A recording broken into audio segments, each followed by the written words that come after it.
The views, information, or opinions expressed on the Sculligan podcast are solely those of our hosts and the individuals involved and do not necessarily represent those of our sponsors or their employees. This podcast is general in nature and for informational purposes only. The content is not intended to be a substitute for professional mental health or medical advice, diagnosis, or treatment. Always consult your doctor or other qualified healthcare provider with any questions you may have regarding a medical condition, procedure, or treatment.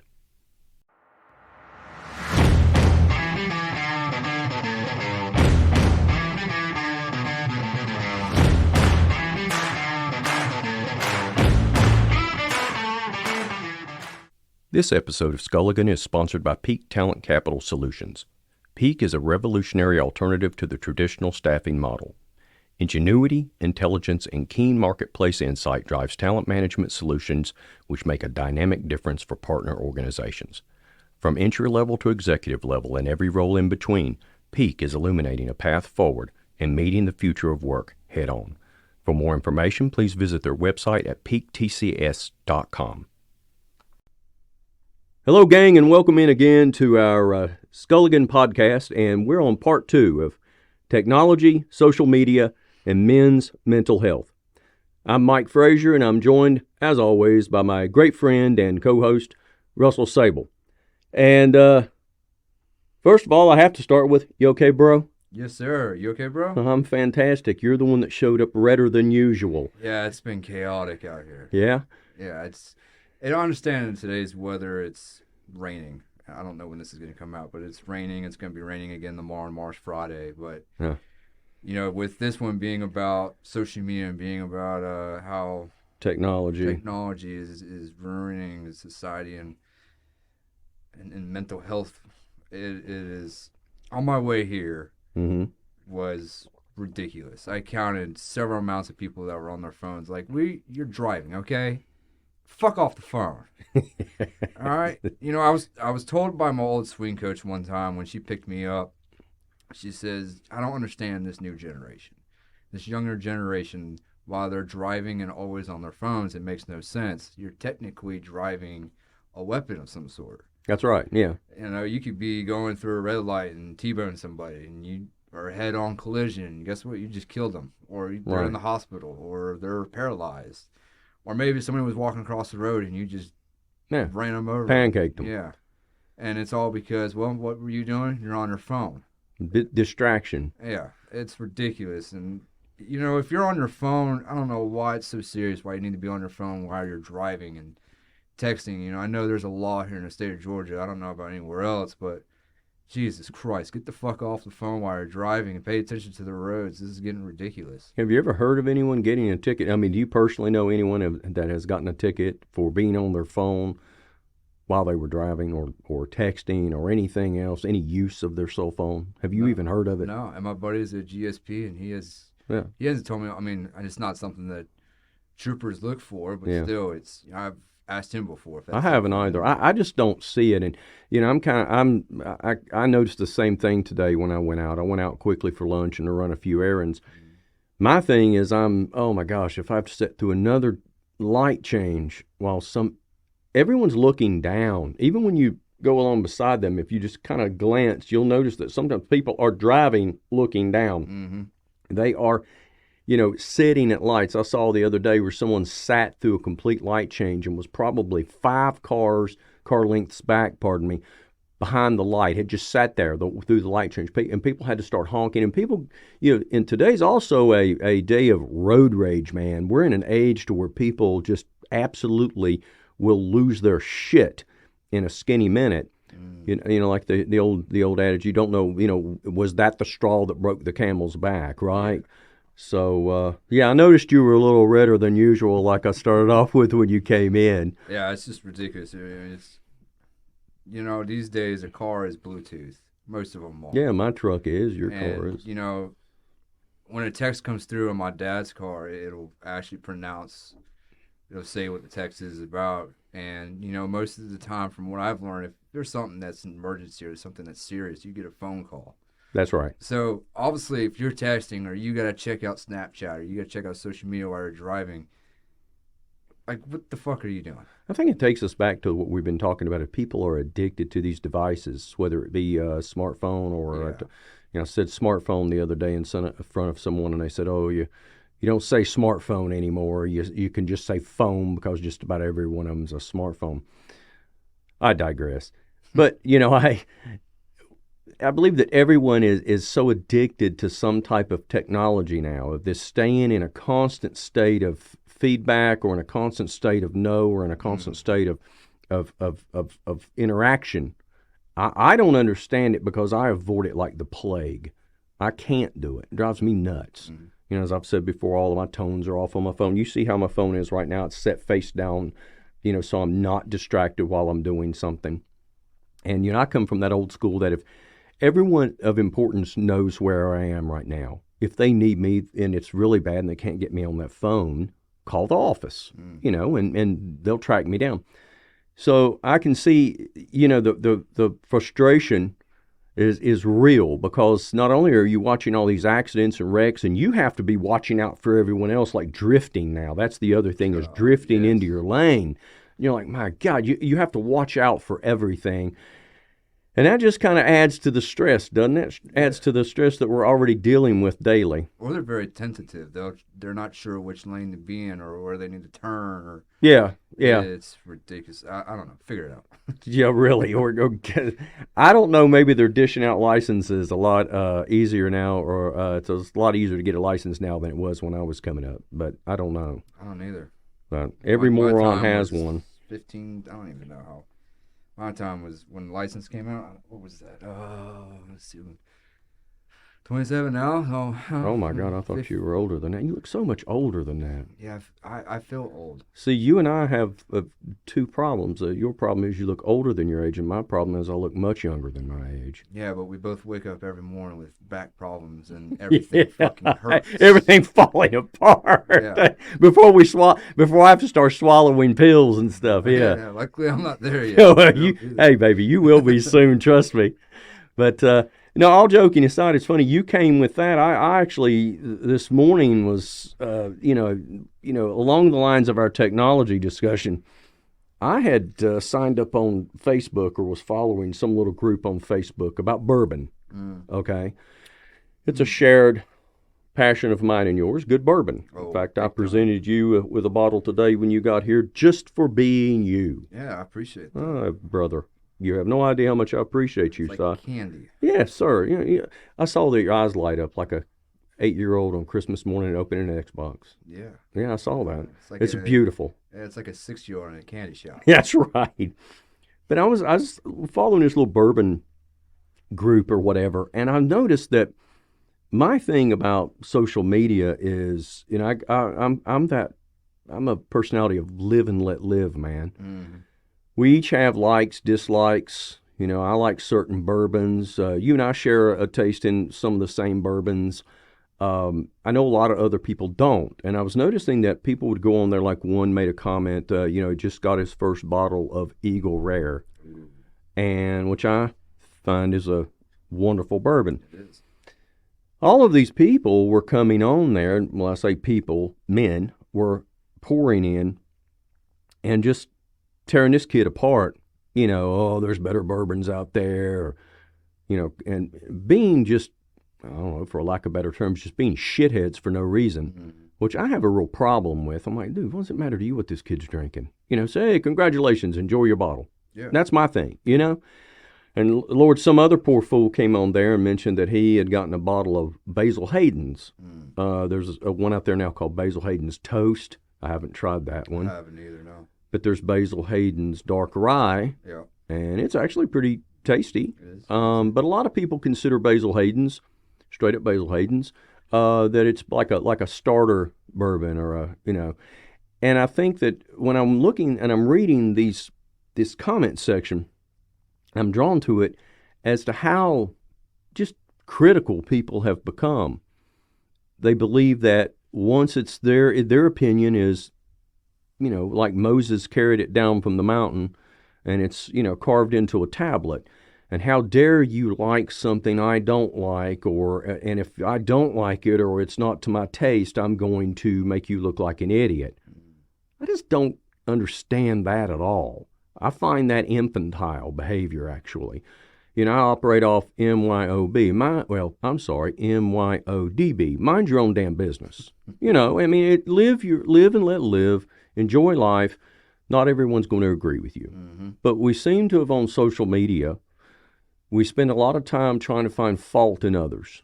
Yeah. And we don't stop to consider that maybe we're wrong or everyone has a different taste. And I had a discussion about this yesterday with a good friend of mine at lunch. And we were talking about how our tastes change as we get older.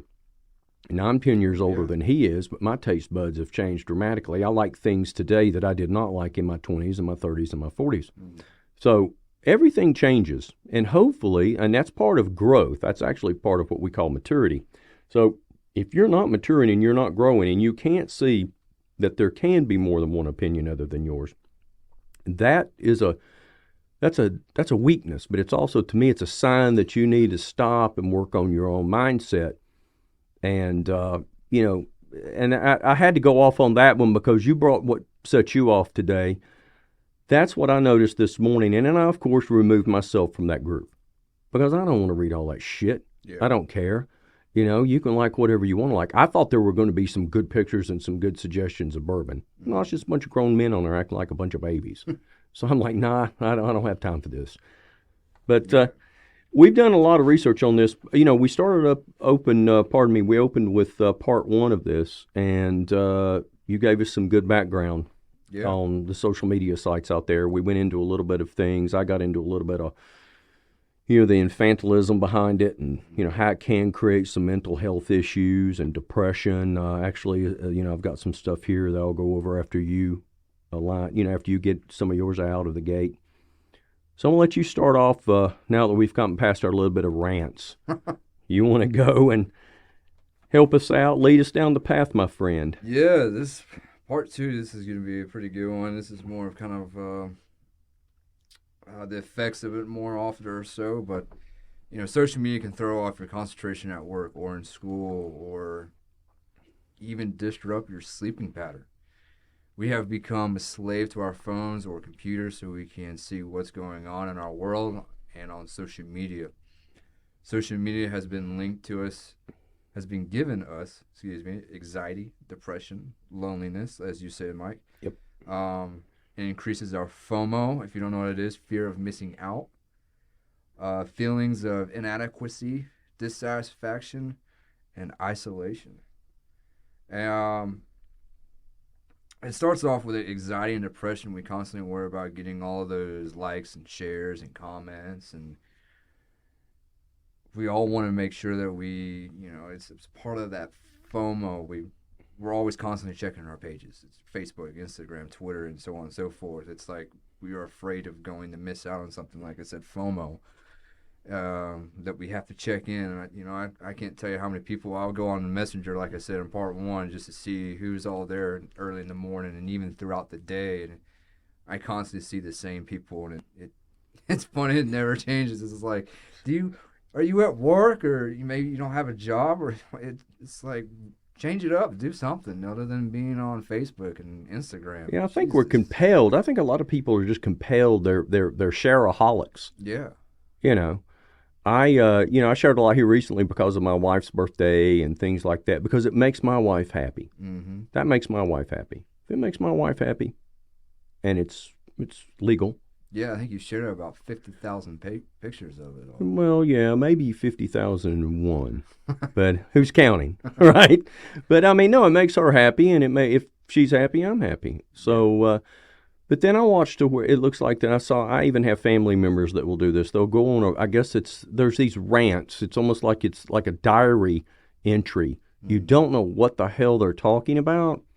But they know, and I'm assuming that they're hoping that the person that they're writing this post about will read it, mm-hmm. and know that it refers to them. Right. And I'll find that a little bizarre as well. Yeah. You know, because I'm one of these, like, hey, you know, if you or I would have an issue, we'd say, hey, man, and we'd say something to one another. I think that's what keeps our relationship mentally healthy. Yep. You know, we know we can just be honest, but a lot of people just, I guess, have a very difficult time being honest with other people or expressing themselves.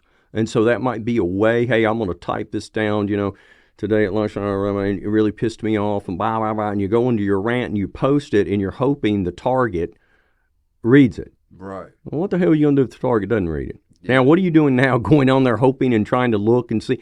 To me, it puts you into like a spiral of negativity sometimes. Yeah, it's almost a form of complaining. Yeah. And my neighbor and I sat and talked. We said hey to each other, and he asked how my day was yesterday. And I says, well, I can't complain. And I always bring up this one thing that my boss always told me is like, when you complain, 95% of those people don't care. No. But 5% actually do because, well, maybe it might help them out, or maybe they just like hearing you complain. Somebody here loves to hear you bitch. Yeah. Yeah. Well, there's nothing wrong with that. I mean, hey, man, there's that. I guess there's always that 5%. I don't know. I don't think that things bother me or affect me the same way that it does others, and I'm kind of blessed with that. I've got a very adaptive mindset. I also don't read into things. I try not to. I always want to give someone the benefit of the doubt. Mm-hmm. Speaking of cell phones, how many times have you gotten a text message and you could read it either way? You could read this is a slam. This is someone being an ass to me, or being rude, or being disrespectful. Everyone wants to be respected nowadays. Or they could just have typed it in a hurry.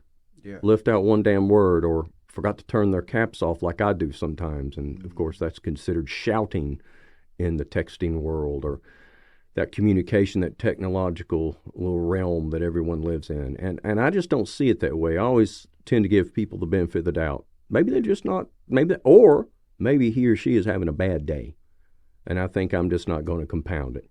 Yeah, because it's like being ghosted, which is a new thing these days. Oh, yeah. Yeah, or like if someone doesn't answer you right away, you could assume immediately that you are being ghosted. Right. That's a great point, actually, you make, because that's all over the place right now. Yeah, it's the biggest thing in the dating world now.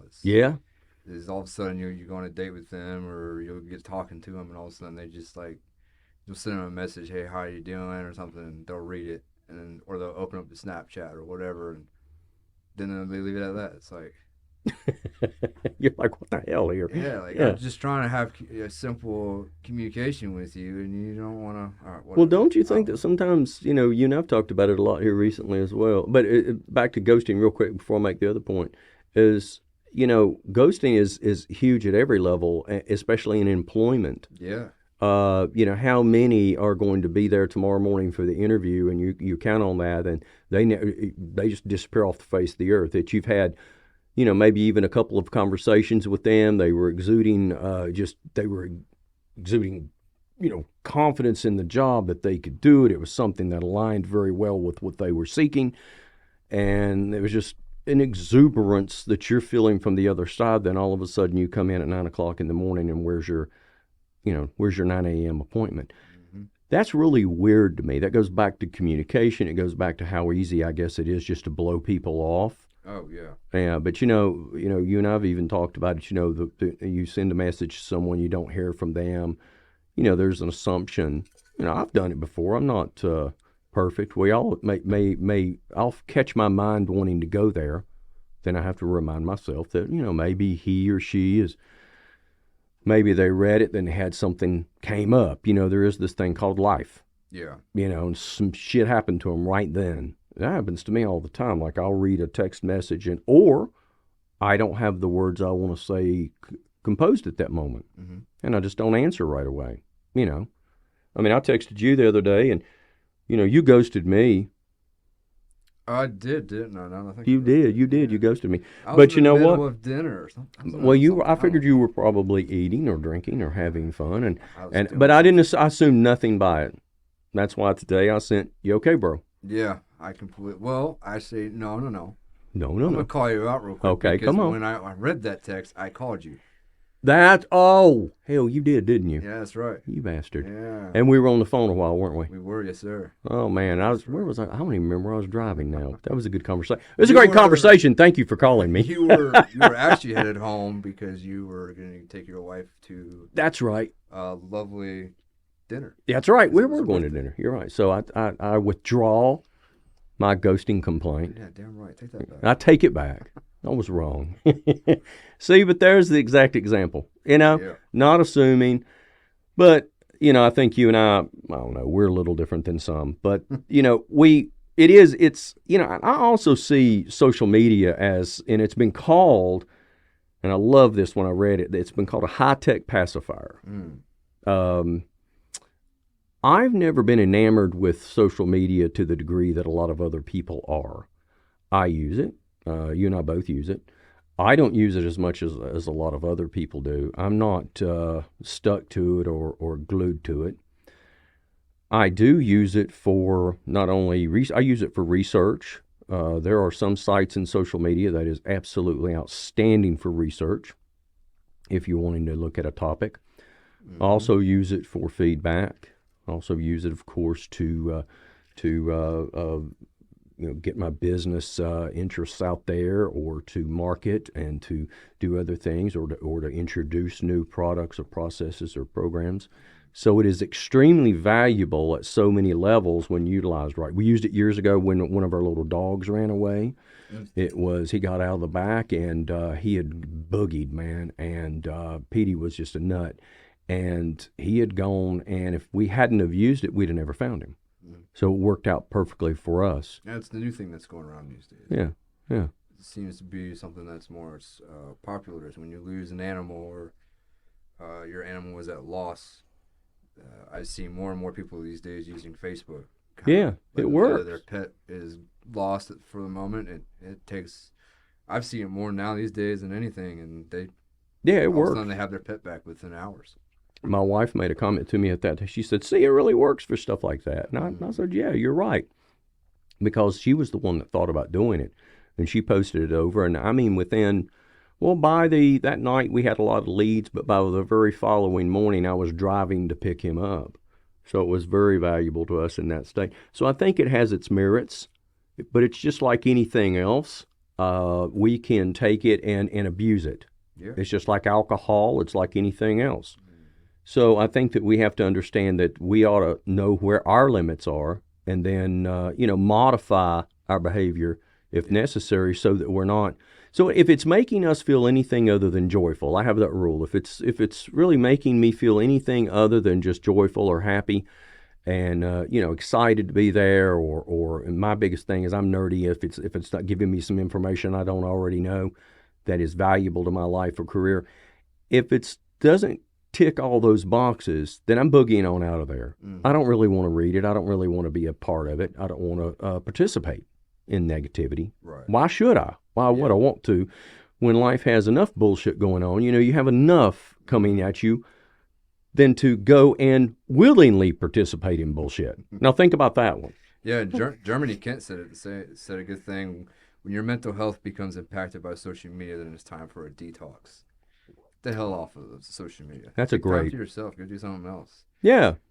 So, going back to other thing, social media can also cause loneliness. We see others like our friends or family together on holidays or even dating, or gives us a sense of loneliness because we are not with the family due to travel issues. Like even this past Christmas, there were some families that I saw, some of my friends that work with me, and that they unfortunately weren't able to get back home because of weather, the cost of flights. Holy cow. So, even some people would rather text or chat through social media instead of face-to-face, which then makes us feel lonely. It's like putting in more time into friends online instead of the ones that are right in front of you. Like we talked about in episode 1, or not episode 1, but in part 1, when we were at a restaurant and you could see people that were on a date, or maybe they were just having dinner together and they're on their phones. Isn't that amazing? Having a face-to-face conversation. That just seems to be so difficult for a lot of people, but I also believe that we've encouraged a lot of introversion. Grace, you're in here with us. Wouldn't you agree that introversion has been rather, I don't know, promoted to a degree? Come on, Grace.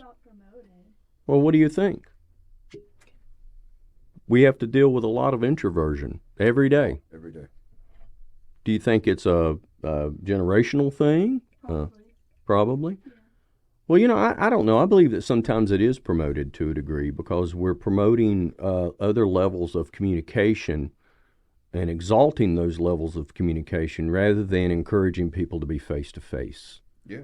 And, that's just one of my things. I prefer face to face communication. I prefer to talk. Actually, when you called me, it was really good because we got a lot done in just that conversation. And I was on the road. I was headed home to change.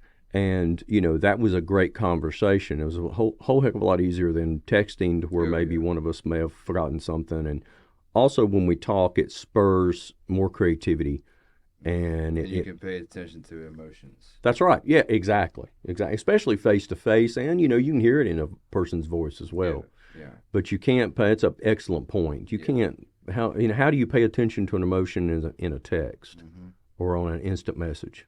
Yeah, That's that brings up, I asked my mother, and, I'm sure you're a part of this generation too, about how social media has changed her and society and her view.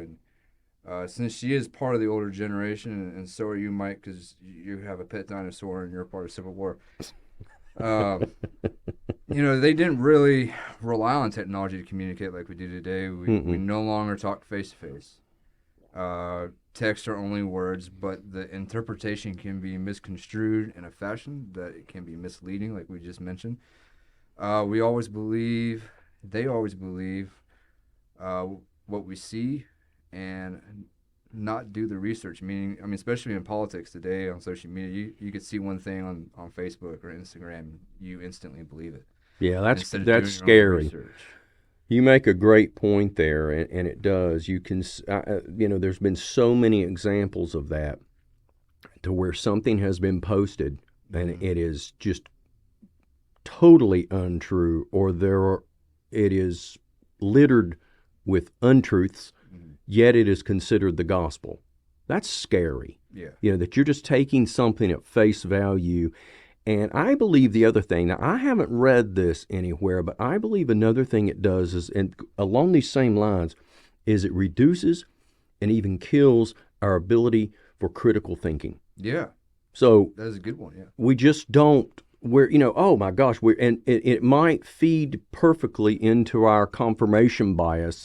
That, this aligns perfectly with what I believe, so I'm going to share it. Right. So, but you may be sharing something that is totally false, but because it aligns with your particular set of principles or your beliefs, you're just immediately putting it back out there, which I believe is not only dangerous and foolish, but idiotic as well. I'll go that far because you haven't done anything to verify or validate that this information is anything beyond what has just entered your eyeballs. You know what I'm talking about? And that's a little scary.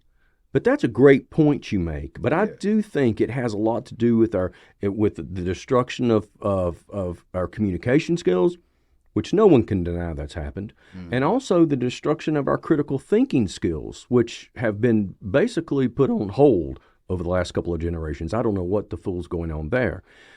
But it can be, like anything else, a destructive tool, or you can use it for good. I was reading all on social media here.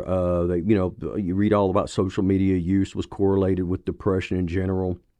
And now and then, you and I had talked about this before, because I hate the term because it's painted with too broad of a brush on too many men, this toxic masculinity. But they found that those that exhibited or displayed what we would term true toxic masculinity, those that reported that they considered dominance, misogyny, and homophobia as masculine norms, were more likely to seek out information they disagreed with, pursue negative interactions with others online, and ruminate over these experiences after they stepped away from the computer.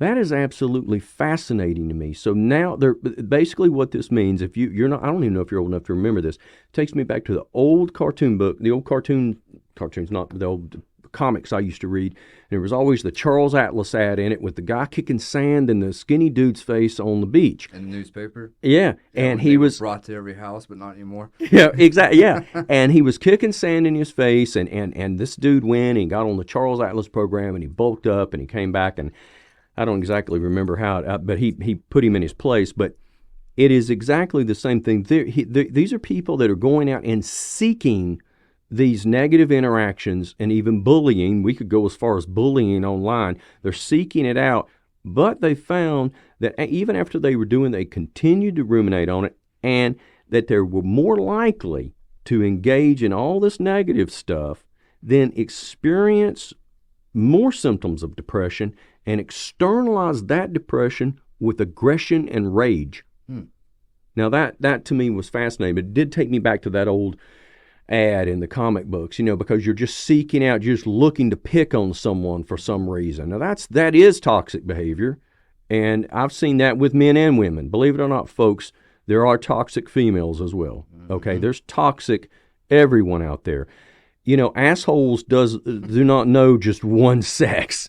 But I digress. This was just remarkable to me, and not only linked to more depression, but it can also, like we've stated, be linked to positive online behaviors. But they found that if that included, if you find yourself that you're going down the rabbit hole, that you should change over to do a little bit, change your pattern. You talk about this. Start looking at sites that have positive and supportive messages, and think about those kind of messages while offline. Those, when they did the testing or they went in and surveyed those people, that right there was associated with lower levels of all types of depression. All these people did was change their pattern of what they were taking in and what they were seeking out and looking for on social media and participating in, and it lowered their depression. Yeah. That reminds me, ever since I've gone through a bunch of things and projecting more positivity on social media, I've been seeing it a whole heck of a lot more, seeing different posts and more reels and on my feed, and seeing whole different things, more positivity on there. And social media is good for several things. My family, or more of my parents, they use it more for connecting with family and friends, trying to keep in touch with them. Heck, even my father, he doesn't have a Facebook. My mom does. So my mother got a contact from one of my father's old friends from college, and now we didn't even realize, but he lives in Athens, and so now we keep in touch with him back and forth. Well, that's cool. See, that's a positive aspect there. That's wonderful. Reconnecting. So when you put that positivity out on social media like I have, it starts turning you into a better person. But you can also use to make sure that family knows what's going on, and also keep up with family. Meeting new people, making new friends, which I've made a lot of new friends this past year, which is really cool. Putting your mistakes out there, letting people know that you're sorry, you have an apology to friends and family, saying it's time for a change, time to get better, be better, but also help others start doing more positive things. We started up this podcast, which is going in a great way, and and hopefully it continues to go down that way. But there's times when you have to realize that when you're struggling with social media, you'll probably realize it immediately. But there's also things that are out there, and I'm going to list some things out there that can help you. Limit social media to 30 minutes to an hour every day. I have a family, not a family friend, but a coworker, and they always talk about how his kids, you've got 1 hour or 2 hours to go do whatever you want when you come home from school. Then after that, you need to focus on schoolwork or something, read a book, do something other than watching TV, social media, being on the phone. Don't use your phone in the bedroom. Read a book in the bedroom. Do something different. Get busy with work. Join a gym. Read a book, like I said a second ago.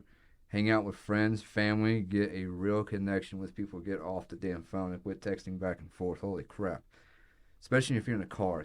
It's just Jesus. Explore areas of interest, or find a new interest in something that you will like. Or maybe there's something out there that you're willing to try, and you never know what could happen. You might like it. You may not like it. But it's okay. At least you're willing to try. Yeah, I think that you make outstanding points. It's deciding. You have to decide for yourself. And we hear about this all the time. You can't change people's minds for them. was reading something the other night. It really pertains to this. I'm just going to paraphrase, and we've seen this so many times in literature or we see quotes. But in a nutshell, you're not going to change until you determine or decide to change. Right. People can say to you, you've got a problem, and most people are going to go into the defensive there, or they're going to start explaining why they're doing what they're doing. And until you decide that you don't feel, to me, looking for the symptoms, and a symptom for me is I don't want to feel like I'm beholden to something or that I'm addicted to something. And if it's controlling too much of my life, I've even got a little app on my phone now that, and I don't know how the hell it got there. I believe it was on the last download or update, but it's reporting to me each week how much phone time I had. Yeah. Do you have that on yours? I do. I think it's something new that started not too long ago. Yeah, I haven't had it long, but it's amazing to me because I'll see, well, you used, you were online or this, that, or the other 2 hours, 3 hours less this week than last week, that type of thing. Mm-hmm. Because even I find, my problem with my phone is it's an excellent source for me it's extremely easy for me to pick it up, go to the front page and hit Google Scholar and Google for results. And that Google Scholar gives me papers and studies and things. So if I'm researching a topic or I'm writing on a topic, like I'm doing some things right now with the books, or I'm working on things here for the company, I'll go in and read these studies and I look at them from every direction. So it's extremely easy for me to grab the phone and do that, have that impulsive thought, because that's what it is. And then, my wife will invariably say, are you going to put that thing down tonight? Because I have that problem. I will get engrossed in what maybe other people may find rather nerdy stuff, but I'm engrossed in it because it pays my bills, makes that's how I make my living. So yeah, I'm right there with you. I've it's easy to do. Making notes. I have a computer now, so it's a whole lot easier. But here I am, we just got done eating dinner, and I'm at a dinner table making notes for a podcast. And my parents would look at me like, "You want to, do that later? We're at a dinner table, damn it." Yeah. Hey. At least get the gravy out of your beard before you start this, right? Leftovers. Yeah. Oh, okay. Well, yeah. Well, I know you like later on dessert or something. There you go. I understand. I understand. Well, I think this has been a good, I hope that you agree it's been a good podcast. What Russell and I are talking about is no more than behavioral change. Mm-hmm. And if you feel like that you are experiencing some level of negativity or depression or anxiety, or you find yourself spending way too much time on social media or your phone or any type of electronic device, and especially if you notice that those around you that depend on you for care and concern or love and attention are feeling a little outed or feeling a little like they're, I don't know, slighted is the better term, you might want to take some advice and just kind of back off of it. It is a drug. It's been compared to the same thing as, sex and cocaine and all the other stuff that keeps our brain going. But you do need to seriously consider backing off a little bit, only if you're in a state to where you feel like it is impacting your own well-being or the sanctity and the love and the warmth or the time that you're able to have with another that you care about. That's probably the easiest way I can say it. So I think other than that, we would just be beleaguering the point. But I think we've presented some great stuff today. Do you want to wrap it up, my brother? Yeah, certainly. And I'll finish out with one thing. Last Friday was a pretty big day for me. Oh, yes. It marked January 27th, marked 1 year that I have no longer had suicidal thoughts. As January 27th, I almost took my own life. So if you're one of those people that's out there, you're struggling with a relationship, or you're struggling with anything mentally wise, do yourself a favor and don't even think about suicide, because it is not the answer. My life has changed way beyond with this podcast, work has changed. The golf game has actually gotten way better. And Well, it's about time. yeah, well, Yeah. I still kick your ass, but it's okay. But there's a lot more that's out there, and you have to sit there and sit back and think about what you really got. Take a skulligan, as we say. That's right. There's a lot more out there, and you know, it really took my German Shepherd really to take a look in my eye, and I was like, all right, this is not the answer. So, you know, you got friends, you have family, you have your support group. Get out there, talk to people. It doesn't matter who it is, just bring it out. Call us, text us, whoever, email us. We'll help you out, and we can do what we can That's right. to help you through it all. Check out our website at skulligan.com. We have awesome merchandise. We're getting ready to drop Yoke Bro here soon. And Yoke Bro is dropping next week. We got a lot of good stuff to go with on that. Yes, we do. Yeah. Yes, we do. I'm excited. I keep talking about it at work. Wonderful. Yeah. But everybody, from Mike Frazier and I, Russell Sable, have a good night, everybody. And before Mike Frazier squeezes on out of here between this chair and this wall and tries to get my big rear end around this small table, I want to add something. I'm so happy you're still here, brother. Yes, sir. And you've made a dramatic and positive difference in my world, and I know you do it for so many. And I appreciate you, and I wouldn't want to be doing this right now with anybody other than you. So thank you. Thank you you. listen to this man. So from that dude and this dude, take great care till the next time you hear us. Good night, everybody.